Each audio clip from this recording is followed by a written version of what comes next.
Hello, everyone, and welcome to Super Podcast Action Committee, episode 167. Andrew Eisen here. An unshaven Andrew Eisen, sorry. I meant to, but Jessica Jones, man. I'm busy. And along with me is Zachary Knight. Hello, Zachary. Hello, everybody. So, before the show, we were talking a little bit about the new Marvel show, Jessica Jones, and we're both marathoning it, and it's pretty good. After I get done with Jessica, after I get done with Jessica Jones, I have to jump into Metal Gear Solid 5. Have to. Part of my job. IGN commissioned me to clean up their Metal Gear Solid 5 guide because it's a damn mess. Oh, if you don't know, the wikis are open for anyone to edit, and not that the information isn't usable, but it's just really unorganized, and so they hired me to reorganize it and optimize the pages, put a SEO paragraph at the top of each page and get rid of redundancies and consolidate stuff and make it easier to find stuff and correct spelling errors. And I also need to play through the game with the walkthrough to make sure that it makes sense, because there were a few things I was looking at and I was like, I'm going to have to play the game to even understand what they're referring to.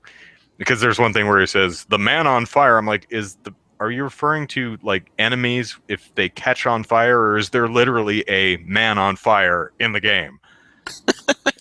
From what I understand, there's actually a man on fire. Johnny Storm hangs out in the game, man. So. Yeah, that's got to be kind of a pain in the butt, but you get paid for it, so there's that. The priority really is fixing the layout of the guide and making sure the pages have work with the mobile ads, so you can't have media at the top of a page anymore.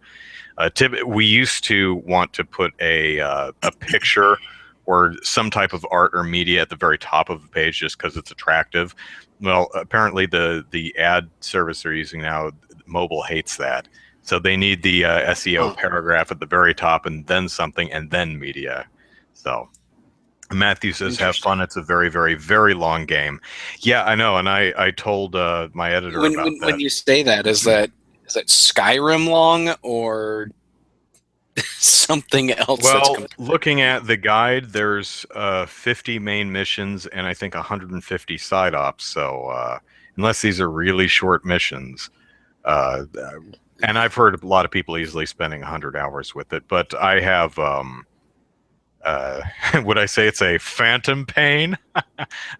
Very nice, Proto Man Dan. But I have several weeks to work on this, so it's not something they want turned out in 2 weeks, which is something I made sure of because I have other things to do, like watch Jessica Jones, like try and make sure we have at least something every day on Game Politics, which we're trying. We're trying. It didn't happen consistently this week, unfortunately, but I did manage to get an article in. I saw that YouTube thing come up, and I was like, I should probably write something about this, because James and Andrew weren't. It didn't look like they were around. So. Oh man, work has just been kind of a nightmare.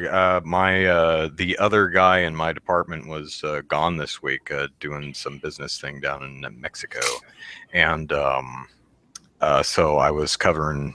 I don't mind covering his stuff. What I mind is feeding his fish, because that stresses me out, because keeping his fish alive is now my responsibility. And I'm petrified that one day I'm going to walk into his office and his fish are going to be floating. Cap full of bleach and that'll take care of it. Yeah. So, but yeah, at work, we have a new software thing, and I've tested it like 10 times. And each test takes me like 4 hours because it's extraordinarily complicated. And it was one of those things where the developer just could not believe that it didn't work, no matter how many times. So it kept making me run the same test over and over, driving me nuts. But anyway, Matthews said 51 hours of Fallout 4 in the last 2 weeks. Casual.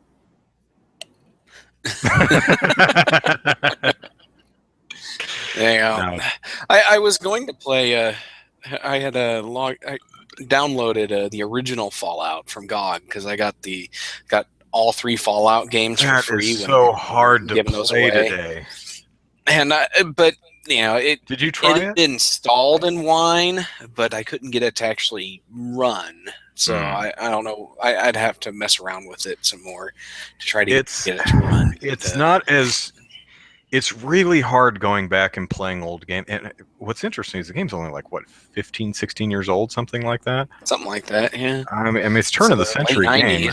Yeah, I mean, it's not like something from the 80s, but I'm referring to it like it's some ancient relic of bygone generations or something, but they are really hard to play today. Just I think Fallout is a lot easier for modern audiences to get into something like Baldur's Gate, because Baldur's Gate. I love Baldur's Gate. I want to love it. I want to love it so much, but I can't stand that I have to manually drag the damn screen every time. Yeah, that is a pain. It's like just add edge scrolling. Come on, let me move the mouse cursor to the edge of the screen and auto scroll. I know. I don't think you have to do that. Yeah, I don't think you have to do that in Fallout, if I remember correctly. I think Fallout will actually either you walk to the edge and it loads a new screen, or it drags with you. I don't think you actually have to manually drag the screen. Protoman Dan says, I've been playing Rodea the Sky Soldier this week. My recommendation is to get the Wii version once it gets a price drop. It's really fun, but not worth the steep price. It's interesting. The creative mind behind the game, whose name I can't remember off the top of my head, it was made for the Wii and the Wii U, and he's saying, kids, get it for the Wii.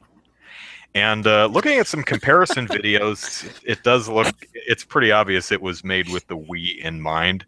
So yeah, the problem is it's from the same guy behind Sonic and Knights, and it looks kind of like a combination of Sonic and Knights, 2 games that I really don't like. So the game is really not appealing to me, but Yuji Naka. Okay. Yeah. So, okay. Actually, anything more to discuss? Because I forgot to close the poll. So let me do that real quick. Well, not just other than Jessica Jones. I watched 10 episodes so far. I'll probably finish the next 3 sometime over the weekend, or maybe on Monday. I don't know if I'll get to it today. After the kids go to bed, it's time to marathon. Are you coming to bed, honey? Nope. But I've really enjoyed it. David Tennant is a great villain in this. And that's everything I've read said that he was perfectly cast as the Purple Man. And it's like IO9 had an article earlier this week talking about how Jessica Jones could have been an ABC series like 6 or 8 years ago. Nope. And they had originally planned the Purple Man to be David Tennant to be the Purple Man at that time too. But yeah, it would have been kind of weird. They talked about how it would have been kind of weird to go straight from him playing Doctor Who to right into the Purple Man, but I think he's perfectly cast. He's very intimidating and also very very likable as a villain. The power is scary. He makes a great villain because it's a wonderful power. You're like, what do you do against that? The guy can just go punch him. Oh, okay. He'll just tell you to stop. Yeah. So, but yeah, it's like I'm going to avoid spoilers, but this is a clip that was released before the show launched. But there was a clip where David Tennant, he or the Purple Man, walks to this apartment or something. He knocks on the door. The guy answers, and he's like, "You want to let me in?" He's like, "Come on in," and he goes in there and the wife is sitting on the couch, and he's like, "I'm going to be your guest." Yeah, it's like, "I'm going to be your guest for a while," and then he goes through and he ticks the son off by smashing his remote control car, and he's like, "Children should be seen and not heard." You know what? They shouldn't be seen either. go into the closet. And then he sits down for dinner. It's like, what's for dinner? It's like roast lamb. And, it's just like, he just like takes control of this family. It's a family, and nobody important. Would be a breeze with that power. Stop crying. Stop pooping. Yeah, that was something else. This is another scene. This one is actually in the show and not something released, but it's not.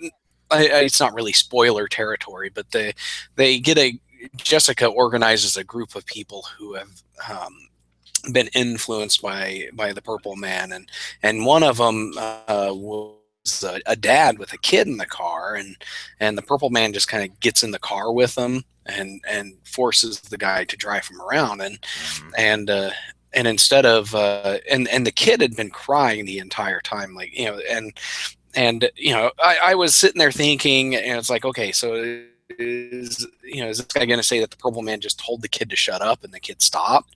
But no, he told the dad, it's like, you want to leave your kid on the side of the street. And so that's exactly what the guy did, was he left his kid on the side of the street. And pretty terrifying. It's some of the offhanded things that he makes people do are really clever and creepy. So I like stuff like that. Matthew says not to. I'm not sure. Matthew says people are complaining that the show has sex scenes. Lol. Who's complaining about sex scenes? I have heard no one complain about sex. I haven't heard anybody complain about it, and anybody that knows about the Jessica Jones, the Alias comics were nated from the Max label, knows that there was very heavy sexuality in the comics themselves, and so yeah, this is I would say if you were to go by movie ratings, this would be a very hard PG-13 light R. Yeah, there's no nudity. Yeah, no nudity, but no, none that I've seen. I think there was like a little bit of like side boob, kind of like in that episode of Daredevil where the girl was changing her shirt, kind of like that. That's the extent. You might see a flash of buttocks, a butt cheek or something, but yeah. You know what they're doing, but they don't show anything. Yeah. And there's the profanity. There's no F words. Really, it's just the S word, really. So there's cursing. They're not really that heavy. And there's very little blood. In fact, so far, Daredevil was a lot more violent and bloody than this show has been. So, yeah, I don't know if Daredevil was ever really bloody, though. Well, he did get the snot kicked out of him, so he was constantly bruised and bloodied. And the guy who got his head slammed in the door was a bit gooey. That was a lot of sound effects, but you just hear it. There's definitely some brutal scenes in there. Because there's one at a card game, and at the end of the card game, he makes a guy pound his head into a post because the guy was like, "Hey, you got to let us try to win. You got to give us a chance to try to win our money back." And he's like, "Go pound your head into this post." And he's like, "Okay." Find out. I think he says something like, "Find out how long it would take to put your head through that column." Yeah. Thump, thump, thump, and people, no, Jerry, stop it. Thump, thump. That's some good stuff there. Okay, so let us look at this week's poll, which asks, which type of game review most influences your purchasing decisions? Now, this was actually kind of a hard poll to write because this was based on a research study that we reported on earlier in the week, where they found that professional reviews do significantly increase, or the better a game is rated by professional reviewers, the better sales are. So good reviews from professional reviews significantly improve a game's sales. User reviews, there is, I believe it said there is a positive effect, but it's nowhere near what professional reviews are. So that got me thinking, what kind of game reviews do you guys like? And I tried to make it clear that this wasn't a poll about where do you go for information about information about a game in order to decide whether you're going to purchase or not, but specifically what kind of review is most influential to you. So let's see. We have 98 people participate, and Zachary highlighted the poll title in red, so hopefully it'll be a little bit more visible and we'll have more participation in the poll next week. So the winning choice was reviews don't hold much sway over me. That was 34%. 23% said user reviews. 23% said recommendations from people I actually know, like friends and family, and 19% said professional reviews. Now, the 23% were both 23 votes. So 23 votes went to user reviews and 19 went to professional reviews. So, about the same. Me personally, I picked reviews don't really hold much sway over me. I'll check out a review just to, really, by the time reviews are published, I've already decided if I want to play the game or not. Very rarely am I waiting for a review for anything other than, is it broken at launch or should I wait? So, but as far as reviews, I pay attention to professional reviews. I don't listen to user reviews. And by user reviews, I mean like the user reviews on Metacritic, the user reviews on Amazon. Amazon. It's why I don't bother with Yelp, because the general user is usually useless to me. But user reviews can also mean people who just offer up their opinion on YouTube. Folks like me. I don't know if I've ever actually reviewed anything on YouTube. I don't think I have, but I would say that folks like Angry Joe are professional reviewers, because reviewing games is what they do for a living. I don't know if Joe Vargas's views are actually tabulated on Metacritic or not, but I would consider him a professional reviewer. Yeah, well, I don't think Metacritic would be the standard of what makes a professional review. Because they pick and choose the sites that they have a secret formula that they won't tell you what it is. Well, it's like they don't include Kotaku because Kotaku doesn't use any kind of system that could be translated into a 10-point system or 10-point scale. Ars Technica, they review games, but they don't use a system that could be translated into a 10-point scale. And as far as I'm concerned, it's like I don't pay attention to 10-point scales because apparently a 7 is the worst game in the entire world. Not even worth my consideration. Yeah, my personal favorite. It's like, okay, should I buy it at launch? Should I wait until it's cheap?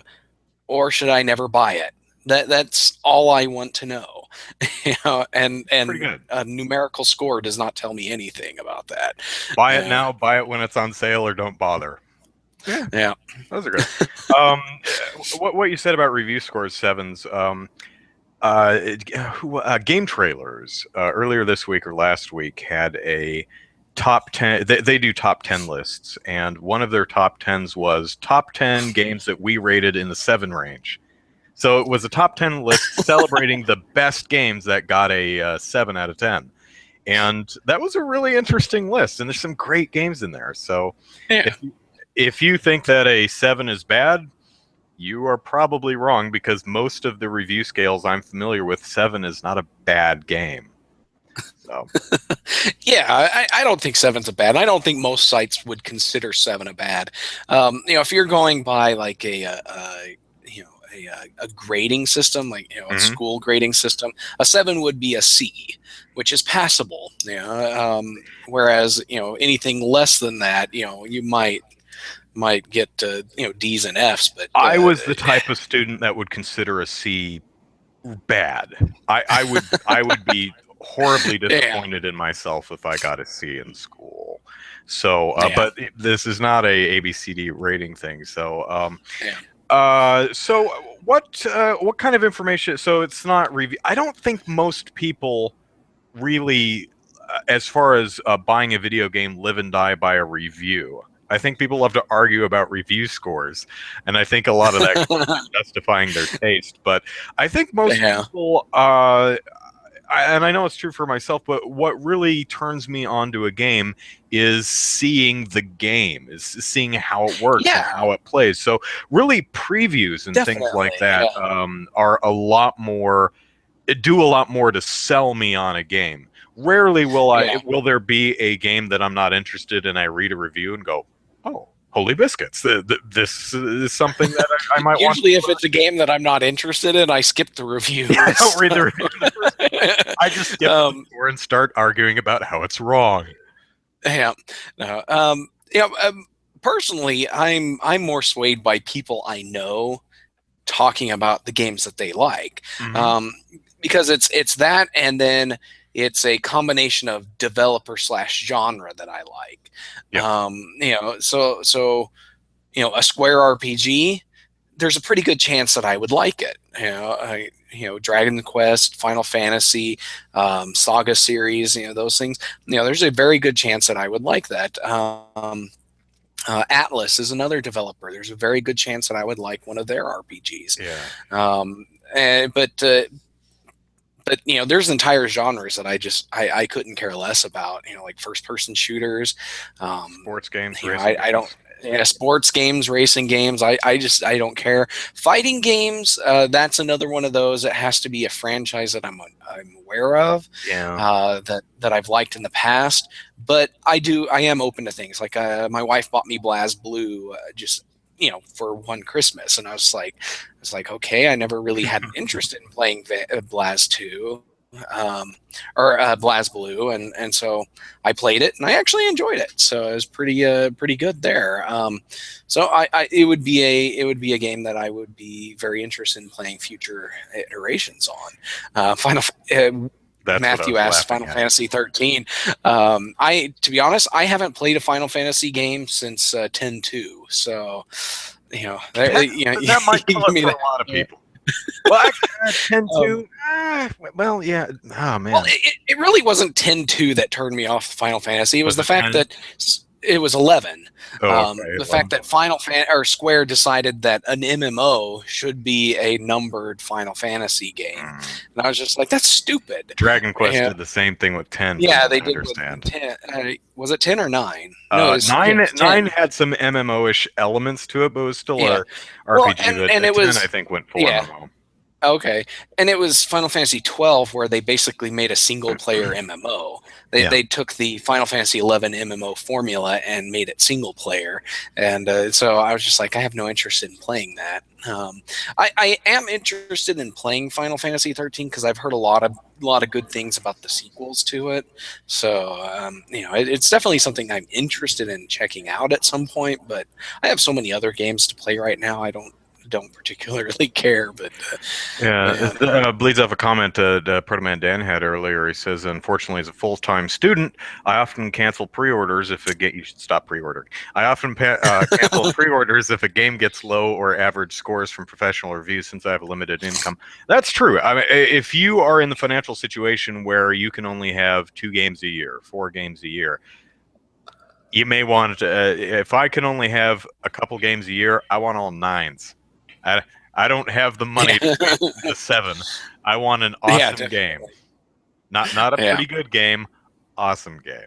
So and I completely agree with that, and that's one of the reasons why I focus more on recommendations from people that I know, because I know the tastes of those people, and so and I trust their taste, and so So people personally, or voices from different publications that you've come to know what their tastes are like. Not really. The last time I really had a publication that I followed was many years ago, and the site doesn't exist anymore. It was some RPG site. It was dedicated to RPGs, and they reviewed pretty much every RPG they could get their hands on.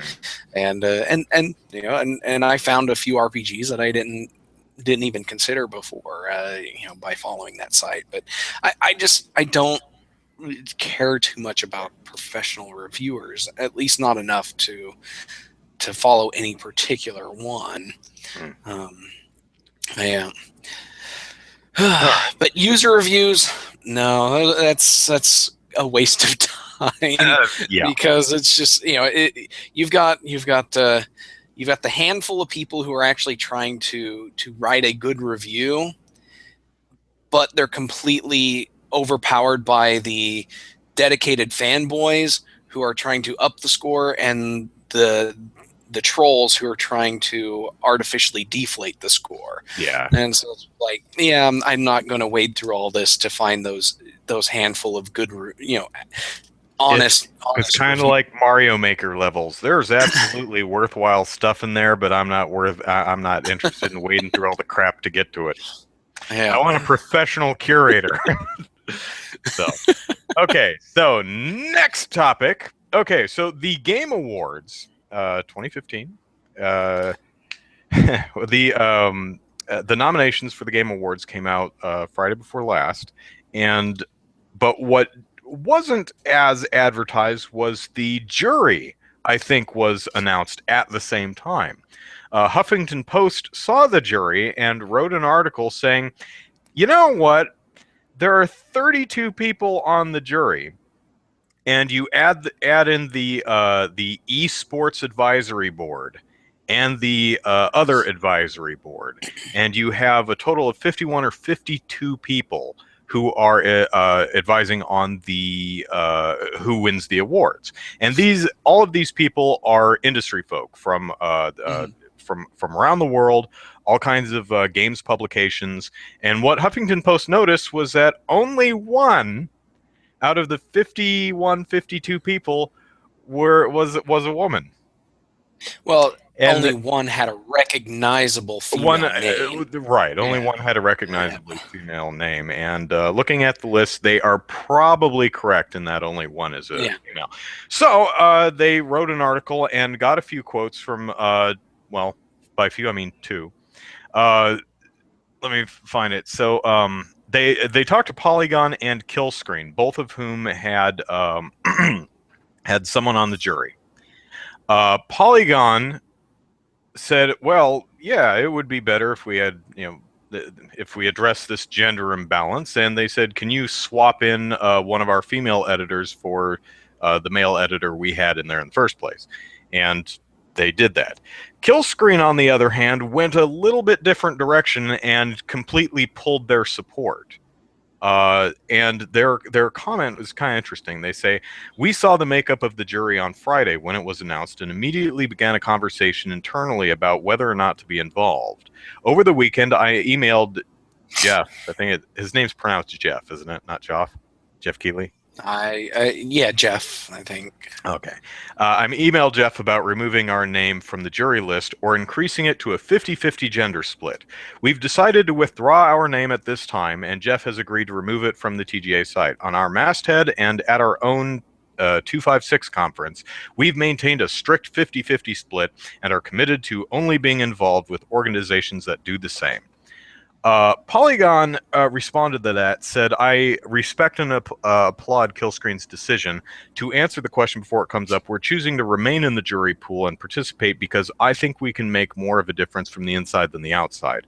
We can choose to respond to observations like this. A panel is composed almost entirely of men with a solution. Get more women on that panel. So that's what we're doing, and I hope others follow. So those are two different websites that both see the same problem, but are going about it in completely different ways. Polygon is saying, okay, well, let's get more. We've got women. Let's put more of them on the panel. Killscreen is saying, we're not participating until you get women on the panel. So what do you think about those reactions? Well, I think, both of them have their place. It's, boycotts can be effective if enough people participate and the people you're boycotting know why you're boycotting. And I think Killscreen's doing a fairly good job at getting the word out about why they're not participating. Why they don't go the Polygon route and say, let's put this other, this woman we have on our staff, let's put her in as our representative. To be clear, I have no idea who Kill Screen had on there in the first place, but yeah, I don't know I would either. assume it was a male editor because the one identifiably female editor is still on the list. So I'm taking a guess there, and I haven't looked at the Internet Archive for the page, so I don't know. Yeah, I don't know either, but yeah, I think them getting the word out and saying why they're not participating is good, but probably to be frank, probably a more visible move than Polygon's decision. Yeah, I think Polygon's decision, while probably more effective in getting something done, is not as, if you will, dramatic and newsworthy. Oh, Kill Screen. Polygon replaces editor on jury. Who cares? Kill Screen is not participating because of gender imbalance. Well, there's news. Well, and I mean, hell, that's what I led with in the article title that I wrote. The title of the article I wrote was Kill Screen pulls support for the Game Awards jury. I didn't even mention Polygon in the headline because I don't like having three line long headlines. Yeah, definitely, and they do both have their place, but Polygon's is very low key, their action, because and there we go, saying somebody just visiting the site, and looking at the jury, they would look at Polygon and they wouldn't notice any difference, unless they were following the jury pool, from beginning to the announcement of all the awards. I don't think that was going to make much sway. Now, if more than just Polygon, say 8 to 10 sites switch their jury pool or their jury member out with a woman on their staff, that would make waves. That would make headlines. It's like, a quarter of the jury pool was switched to women overnight. That would be a big deal. But just one switching it out, not going to make a lot of headlines. It's not going to make people think very much. But yeah, but Kill Switch is making a statement, yeah. Or Kill Screen, I guess, or is it Screen or Switch? Because I'm looking at a comment that's saying Switch. But yeah, Kill Screen is making a statement, and they're being very loud and very vocal on it. So. Now, to be clear, and this is coming off something Matthew's saying. Matthew says, I think Jeff just sent emails to the editor-in-chief, not thinking about it. I don't get the sense that this was a concentrated effort by anyone involved to have an all-male or mostly male jury. And I haven't seen anyone actually suggest that. This seems to be just how it shook out. From what I've read, what it sounds like is the Game Awards solicited invitations to a bunch of different media outlets, Kotaku, Famitsu, all kinds of different, Polygon, Kill Screen, all kinds of places, and said, nominate someone to serve to represent your publication on our jury. And each one of them did that individually, and it ended up with what looks like only one woman out of 32 some odd people, which I think is more indicative of how many, probably just indicative of how many women are out there are editors. Because you think if it's, you go out in a crowd and you throw a stone, you're probably, well, hopefully you don't hit anybody, but if you hit a person, half the time you're going to hit a woman. So you'd think that if you just say, hey, here's 30 publications, just pick an editor, you'd think about half would be women. But when only one ends up being a woman, that's like, well, wait, darn it. So yeah, I haven't seen comment from the Game Awards yet. That'd be interesting. It'd be interesting if Jeff Keighley or whoever manages this aspect said, editors, if you want to switch in one of your female, or publications, if you want to switch in one of your female editors, please do. Let's get a little bit more let's get more women on the jury. So there's definitely steps that could be taken, and and I don't think there's any malice into this. No. It could just be indicative. It could just be indicative. Just saying, indicative.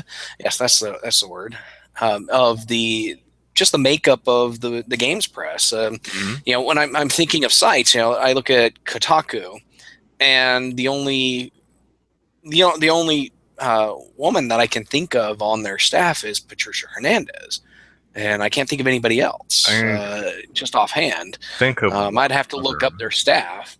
I would too, because I'm pretty sure I'm thinking of one other that is Kotaku, but I can't remember her name. Yeah, so. But again, you look at another Gawker site, IO9, and they have, I think their staff is about half and half.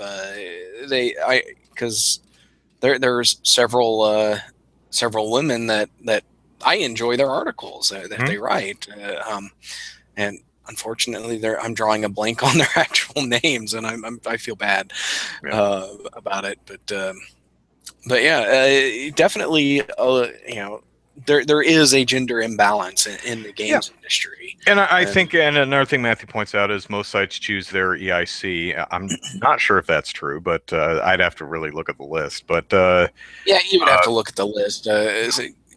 But I don't know. Jeff Gertzman, yeah. Let's see. Associated Press, I wouldn't know.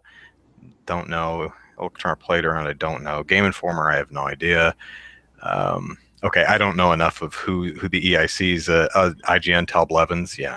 So, yeah. So, not a, for instance, Christopher Grant, the EIC at Polygon, said the answer is boring. He says, I didn't notice or think to ask when selecting a person to represent to represent a Polygon. Yeah. So yeah, it's and that brings up another point: is how come there are so few lady EICs out there? Well, because Joystick was closed. Because Joystick was closed. I miss Joystick. Yeah, Joystick was actually one of the few game sites I actually read. It's like, my video game websites right now consist of Game Politics, Kotaku, and Gamma Sutra. I just don't bother with anything else. Those are the three sites, and Kotaku. I read a good number of stuff that they do, but I skip a lot of crap that they publish. Well, they publish a lot of stuff, so yeah. I mean, Kotaku, basically anything that's Japanese culture, I completely skip because I'm just not interested in that. Well, Kotaku has to have like 20 to 30 articles on any given day. That's a lot of content, and so I certainly don't expect every single one of those to appeal to me. I mean, and I have pretty broad taste, so yeah. But we will actually get to Kotaku here later. Actually, we get to Kotaku next. So, so I think pointing out things like this is valuable. I think it's important it's really a wake up call. It's like what Chris Grant said. He says, didn't even think of it. They said, hey, jury, okay, Larry, you go. And everyone just said, hey, Larry, you go, and you end up with Larry and Cheryl. It's 67 Larrys and one Cheryl. And it's like, oh, well, that's kind of overwhelmingly male. I mean, there was no, as you said, no malice behind it. And I certainly haven't heard anyone, I'm sure there are some anonymous numbnuts on Twitter making these accusations. But yeah, I don't think there was anything malicious behind it. And that's usually not the point. A lot of societal sexism, if you want, there's no it's ingrained. It's not intended. It's not even thought about, and that's a lot of times the problem. So I think just pointing this stuff out, it just makes a lot of people go, oh, huh, well, shoot. You're right. We could correct that. So Yeah. I think just pointing these things out oftentimes is even the best thing you can do. So 4 major sites have closed in the last 16 months. Uh, like game sites. I don't I know. don't know I what you're don't talking follow about. enough to know. All I know is Joystick closed a while back. But, Yeah. So, okay, let us move on and talk about Kotaku. A lot of people's favorite punching bag. Kotaku published an article a couple days ago about being blacklisted by Bethesda and Ubisoft. And Kotaku speculates that what pissed Bethesda and Ubisoft off was that Kotaku had, for Bethesda, leaked the existence of Fallout 4 before it was officially announced. So Kotaku ran an article 2 years ago, I think, saying, hey, Fallout 4 is in development, which really, I think all of us could have guessed that anyway. yeah, But it's like saying Ubisoft's working on a new Assassin's Creed game, which is actually what got them in trouble with. All right. I hope Capcom Ubisoft. doesn't blacklist me here, but I'm going to leak something, okay? Are we all ready? Capcom is working on Resident Evil 7. Yeah. Did I just blow your mind? Yeah. And Square's working on Final Fantasy 15 because 14 is a flippin' MMO. Wait. Well, 15 is already announced. It's the one with the 4 guys, isn't it? I don't know. I don't remember seeing an announcement for 15. Yeah, it's the one with 4 guys, and they were saying like, because some people were asking how come it's 4 dudes, and they're like, well, because we want to explore the friendship of 4 males because that type of relationship is... I guess they did announce it. I didn't realize it was announced. I think it was originally like Final Fantasy 14 something. 14's an MMO. It had a different name at one point. I think they said, okay, fine, it's Final Fantasy 15. But anyway, and for why they're on Ubisoft's poo list is because they announced the existence of a new Assassin's Creed game. I'm going to get in trouble here, but Ubisoft will have another Assassin's Creed game next year. Boom! You heard it here first. Yep. So they announced Assassin's Creed Victory, which actually ended up being Assassin's Creed Syndicate. Now, if I'm remembering correctly, they also leaked the existence of what was the one last year? Unity and Rogue, I think, was the current gen one or the last gen one. Yeah, they said. I think it was Kotaku who leaked. They said.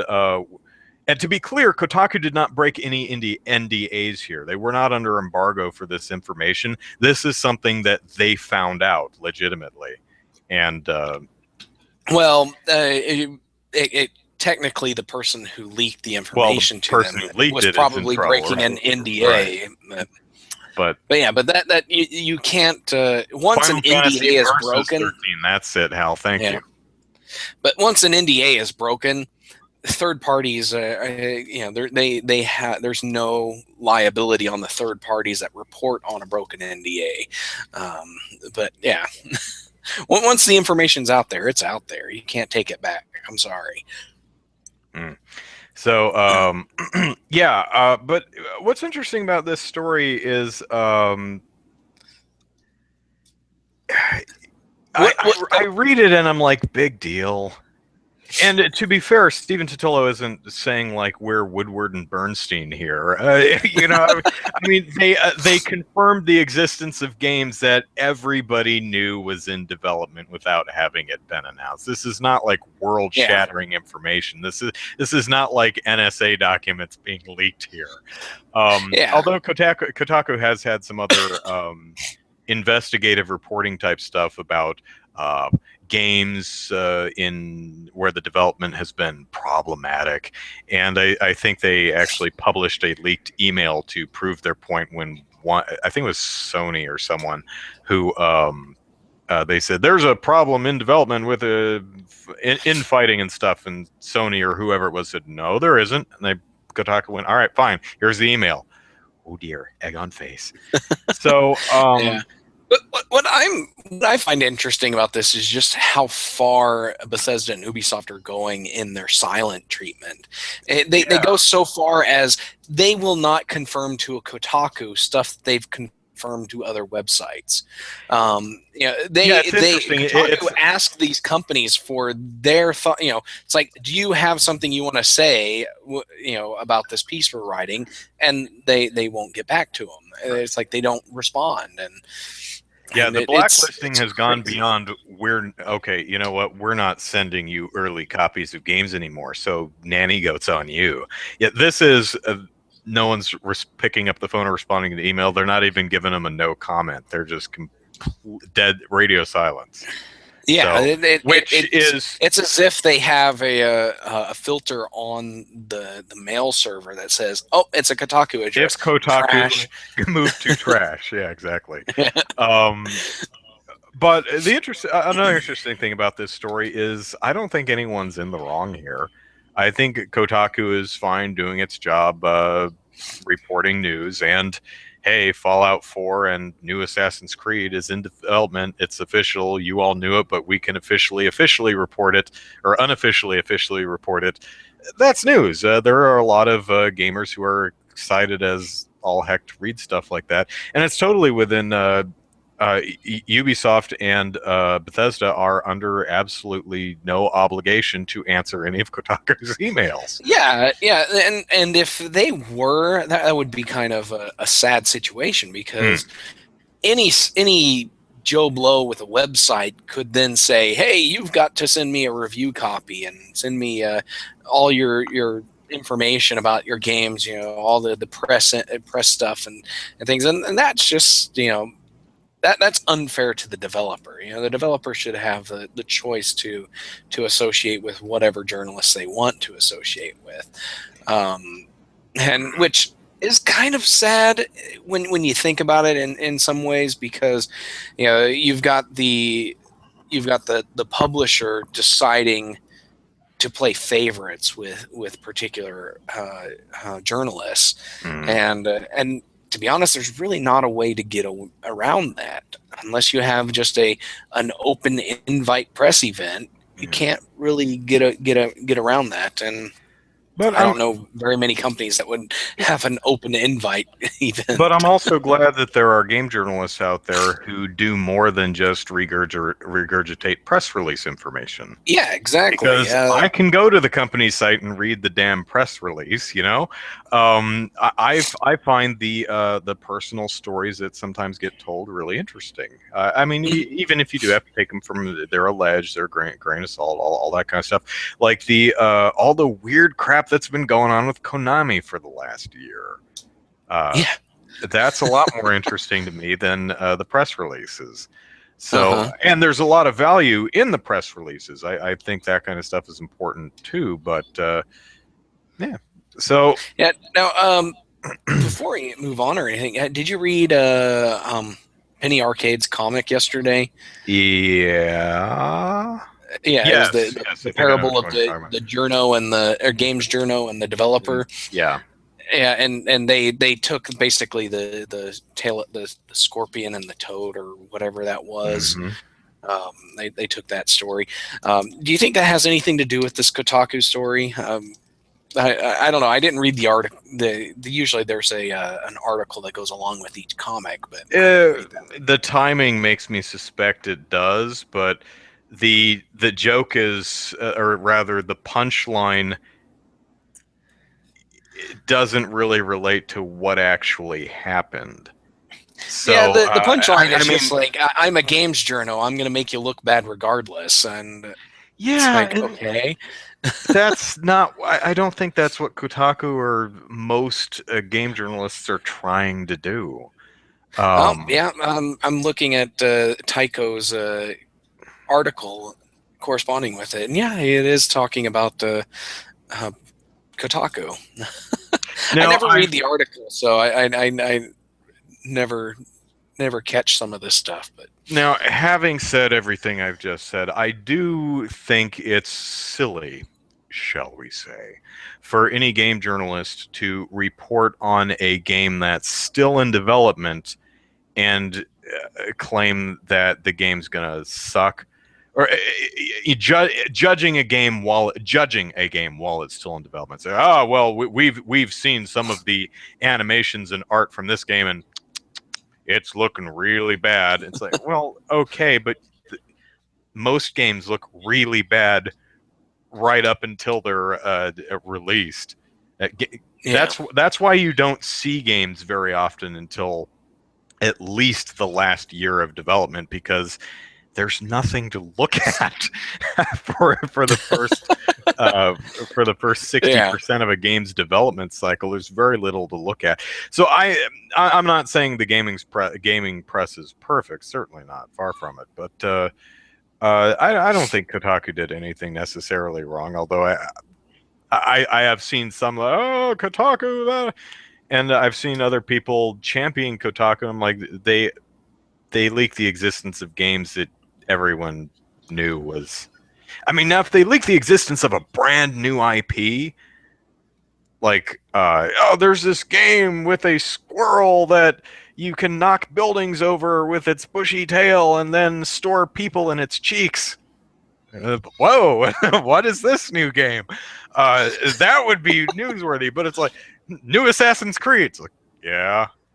Oh, I think we will exclusively announce the existence of another game right here on Super Podcast Action Committee. Next fall, Activision will release another Call of Duty. Boom, we are on fire tonight. Oh man. And you know, just one coming through the wire. You know, we'll get a Madden 2016. Holy biscuits. So are they going to take Ronda Rousey off the cover now? She's a loser. Madden 2015. Yeah, Ronda Rousey was going to be on Madden 2015 cover. No, the UFC something. I don't follow that one. I actually saw that comments like that before because I don't watch UFC. I love horror movies and I love seeing gory horror movies, but I'm not going to watch a UFC fight or a boxing fight. I don't want to see people hit each other. But when it comes with face. Covers, when it comes to video, you know, sports, the sports covers, I don't think one loss is going to throw her off the cover. No, it's not. I think whoever's behind UFC already confirmed that. No, she's staying on the cover. It's fine. Yeah. So, okay. Last topic. YouTube has a new fair use initiative. Zachary, you found this story, so why not tell us all about this? The thing that is making Jim Sterling very, very self-satisfied and smug this week. All right. Well, YouTube, it's no secret that YouTube has a very, very, very big copyright problem. And it's from pretty much all angles. You know, there's lots of videos and of music and television shows and movies and everything in between that are being uploaded without permission. And there's a lot of copyright owners sending out DMCA notices and content ID claims on videos that they have no claim over. And this is a big problem for YouTube because they're kind of stuck in the middle. It's like, you know, they're kind of pigeonholed by the law, which says that if they want to remain safe in their safe harbor provisions, they have to respond in a timely manner to DMCA notices. The content ID crap, that's all on YouTube, and you should hate YouTube for content ID because they're the ones to blame for that. So if you ever get a content ID claim, that's on YouTube. But the DMCA stuff, that's on Congress because they're the ones who passed the stupid law to begin with. And so there's a lot of videos that get taken down through DMCA notices, but those videos are often enough clearly fair use in how they use the copyrighted material. I follow a couple of channels. CinemaSins is one.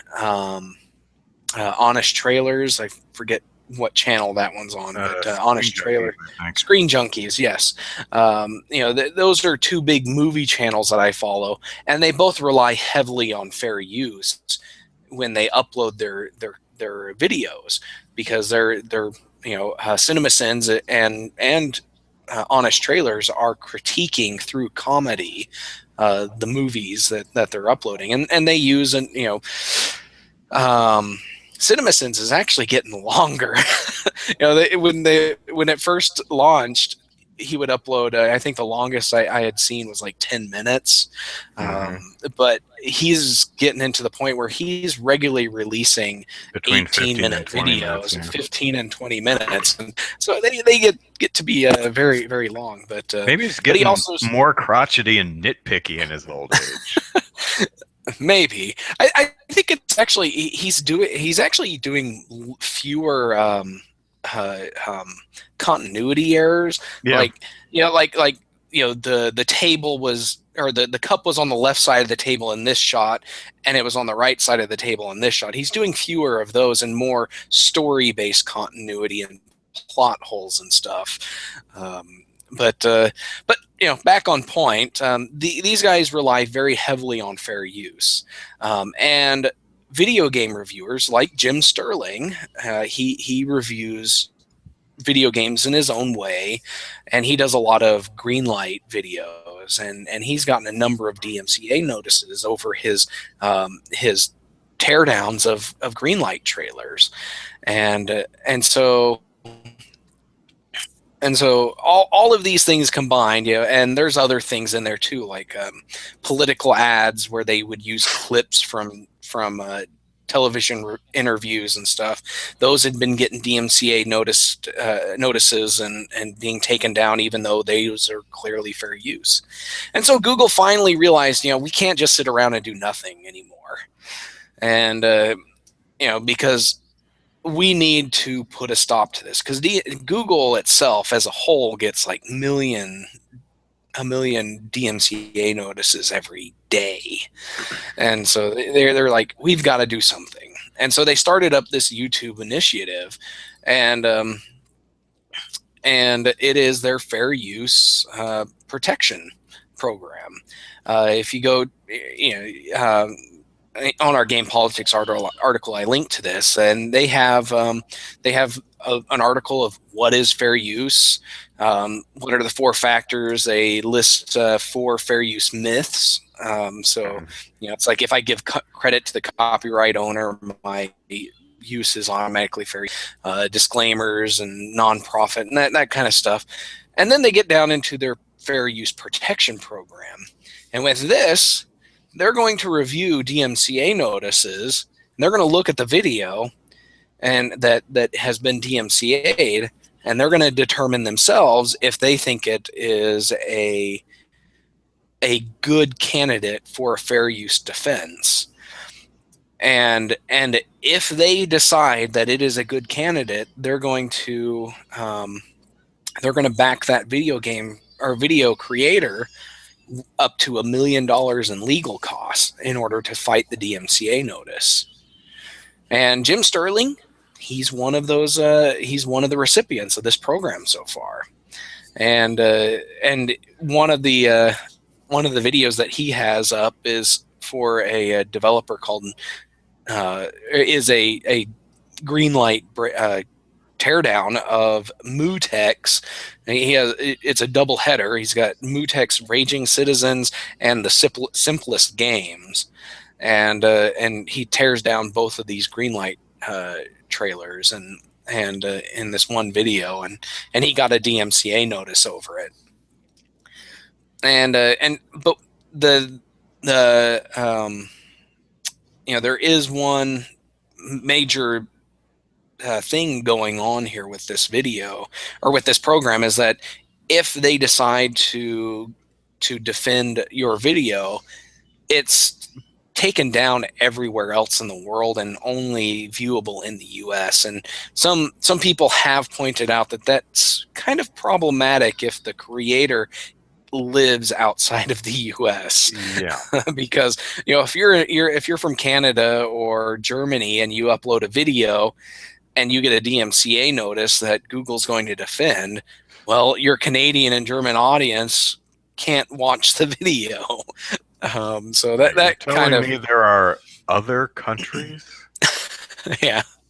But Google has a very good reason for this, because they want to contain the loss, the fight to the U.S. where Google is based.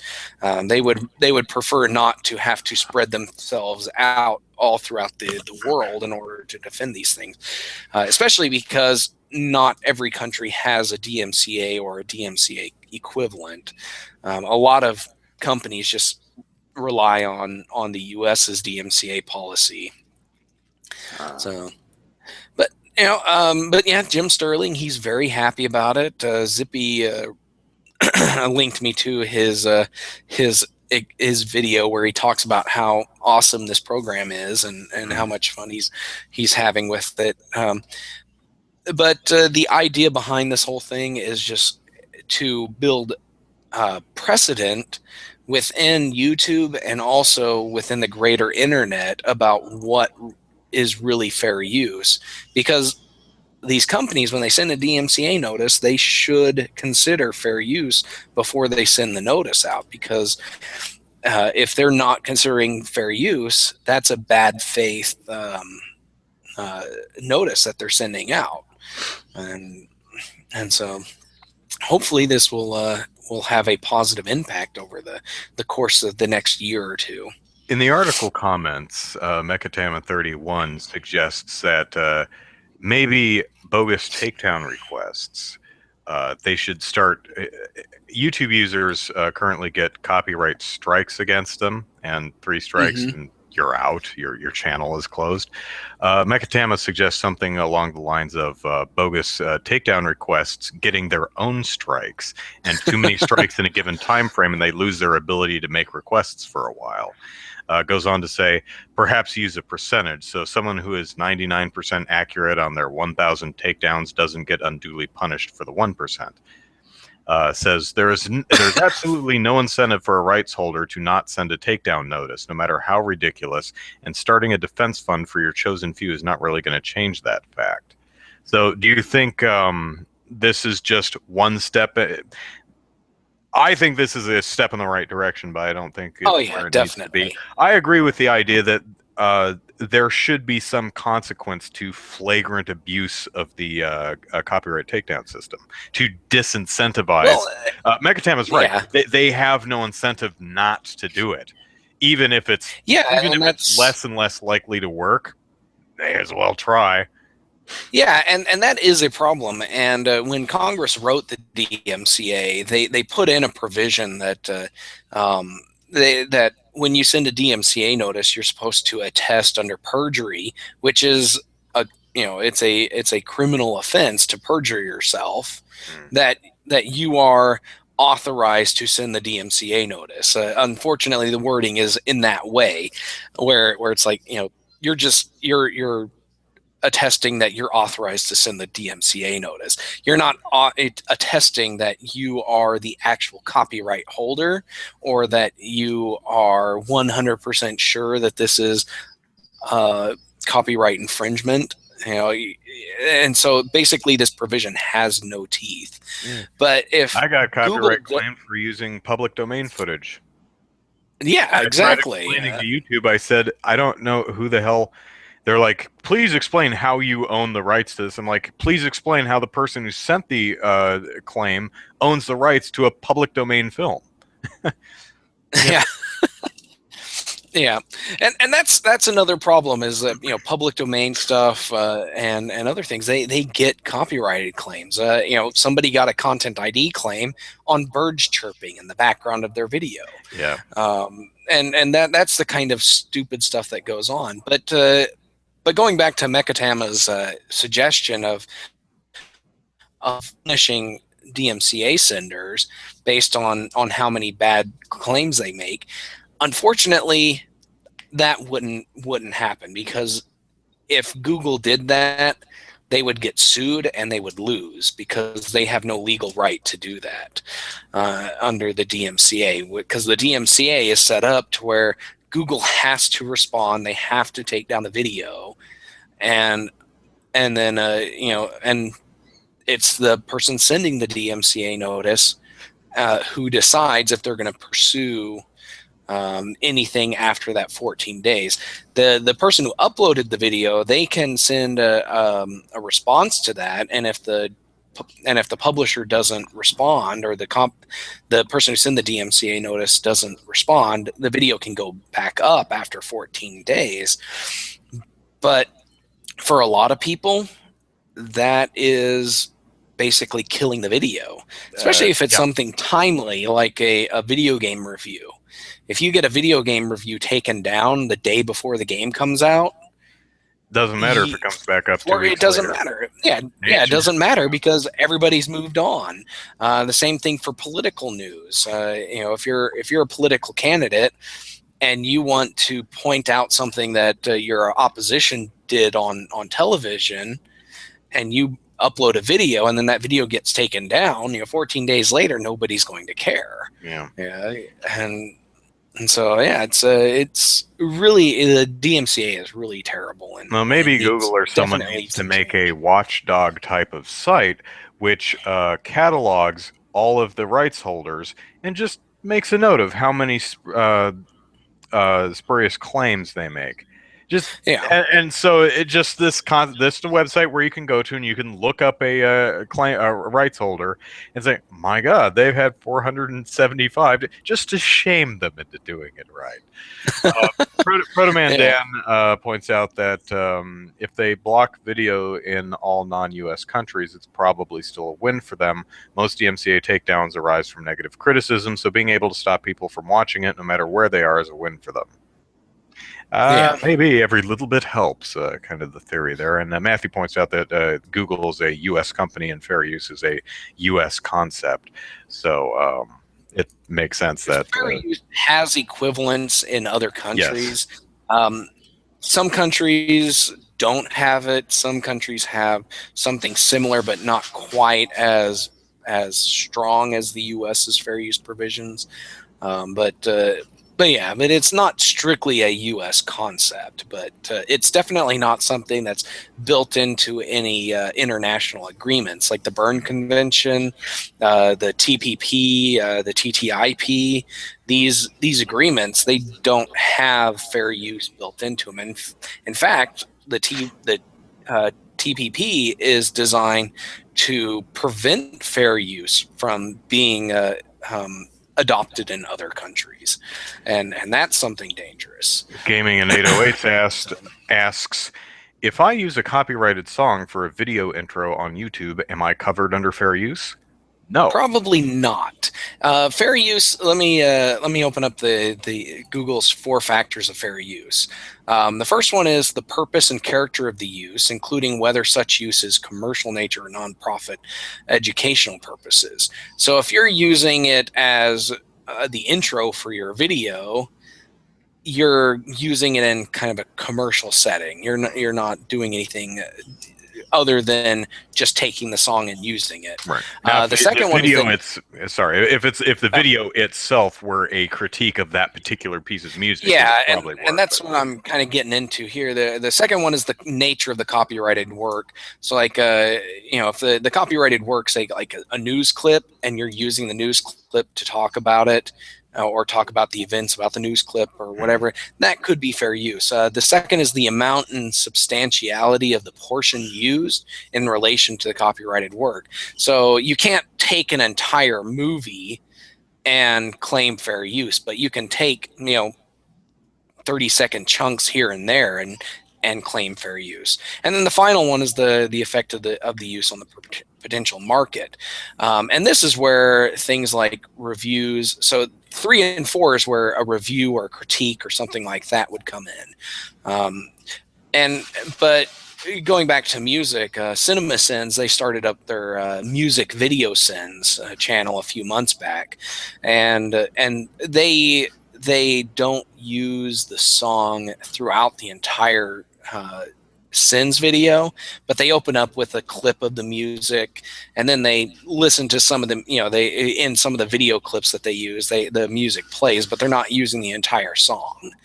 And he mutes the song in a lot of clips if it's not relevant to what he's critiquing at the time. Right. But yeah, if you're critiquing something, reviewing something, you have a strong fair use defense in there. But if you're just using it to use it, you probably don't. For example, if you listen to the audio version of this show, it starts out with, there's a little 30-second or so jingle that introduces the show. That is a public domain piece. That was not composed for the show. It's something we browsed around on public domain pieces until we found something we liked. Yeah, and if you want to use music in your videos, there's a lot of sites out there where you can find Creative Commons licensed music, public domain music. Gemindo. YouTube itself has a ton of stuff you can use. Yeah, YouTube has a lot of stuff that they're public domain or Creative Commons, and Jamendo, Jamendo, that's a site, and it has a lot of Creative Commons music, but some of them you'd have to pay a one-time license fee to use, and other ones you'd have to pay a percentage. But there's a lot of stuff that's free to use, a lot of stuff that's just a one-time license fee. So don't think there's nothing else you can do. There's lots that you can do if you want music in your videos. But if you really want to use that Lady Gaga song, you're probably going to have to get permission or pay for it. But I will tell you this: it doesn't matter what song you use, what license it has, whether you paid the fee or not. There's no 100% guarantee you're not going to be hit with a content ID claim. Yeah. Which is really sad, because there's a lot of shady people out there that are abusing the content ID system in order to make a quick buck. They will send out a ton of content ID claims, throw ads on those videos, and take the ad revenue. And a lot of times there's nothing the person who uploaded the video can do, even if they can prove to Google, hey, this person that sent it doesn't have a valid claim on this music. So that's just something to consider. Yeah, especially if you have, if you're like me and are not a hugely popular personality on YouTube. If you're someone like Jim Sterling, for example, you might have you'll probably have a much better chance of actually getting in touch with someone at YouTube to help you resolve whatever issue you're experiencing. Yeah. Me? Nope. No one knows me or cares. So when I was trying to battle the claim against a video I did that used some footage of a public domain film from the 30s, nope, got nothing. Couldn't get any questions answered. I was asking who made the claim. Who is claiming a public domain film? And I'm like, well, here's the Creative Commons certificate. This is a film that was made in 1936. This blah, blah, blah. And I'm listing all these things, and they say, you have not provided adequate evidence that you have the rights. I'm like, what would you consider adequate? I couldn't get answers to any of these questions. Yeah, and that is a big problem with the public domain thing. It's like, how do you prove that you have permission to use something that everybody has permission to use? It's like, it's not like there's a publicly available certificate of public domainness for stuff. It's like, show me your license for breathing the air around your head. What? it's there.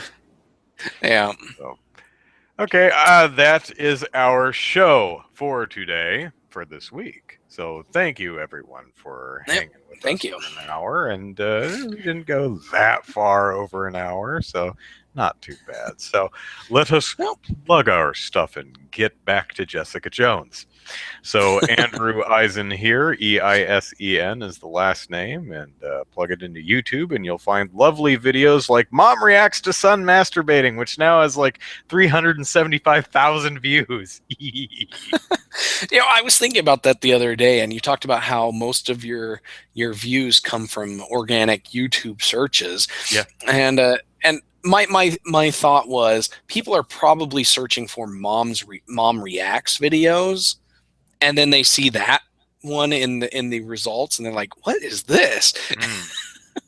That's my thought. Maybe that's the only logical thing that I could think people would be searching for, but.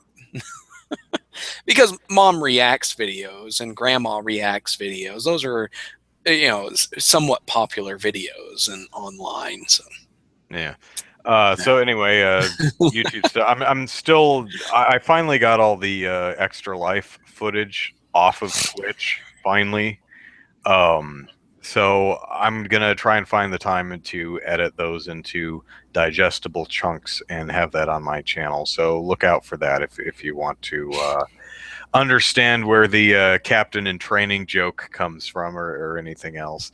You can also follow me on Twitter at Andrew Eisen, and my Facebook page is Andrew Eisen YouTube. So that's all my stuff. Zachary, plug away.